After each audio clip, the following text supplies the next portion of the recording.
Welcome to Realtor Gary Kelly's podcast on all things real estate. Brad Avergon, Division Bank, Michael Robbins from Crawley & Cummings. You know, we talk about how things go well.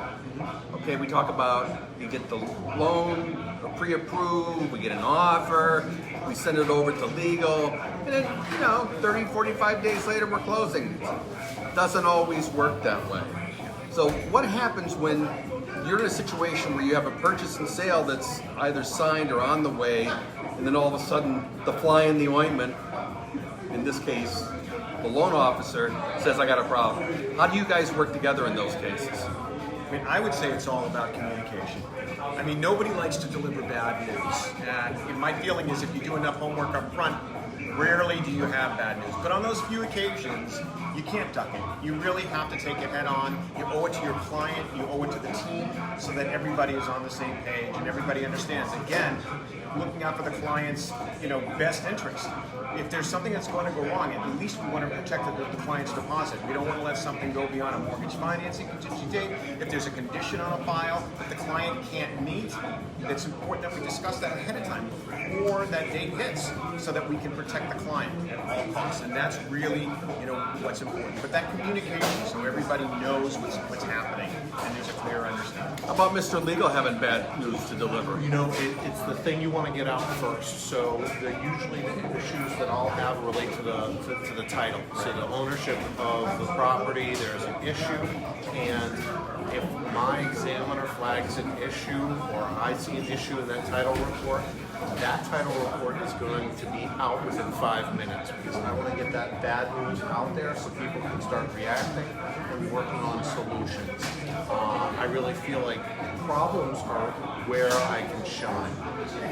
I always say in my business, anybody can do easy. Oh, we're buying a house, purchase and sale, closing, everything went easy. Anyone can do easy.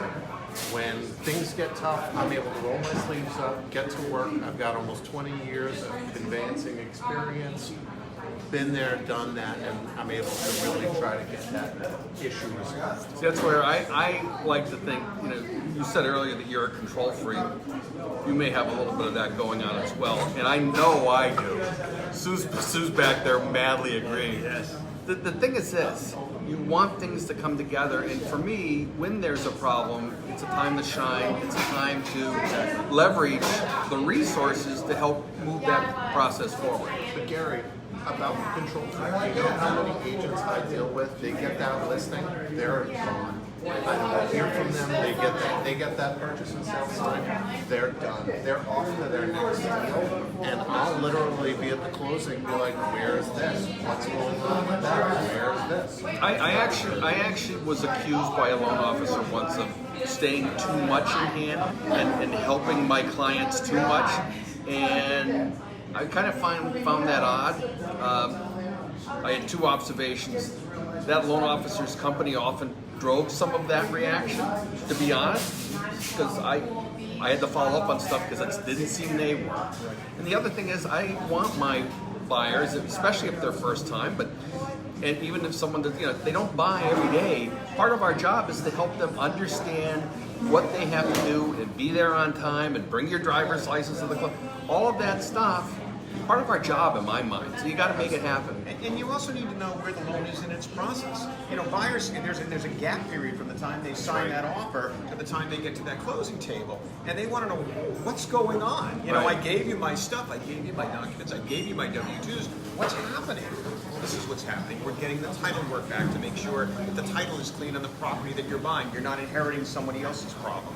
We're getting the appraisal back to make sure the property is worth what you're paying for it.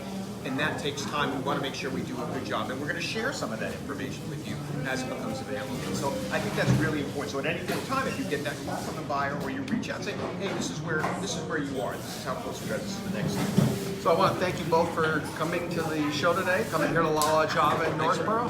Thank you all for sitting in and watching. Thank you.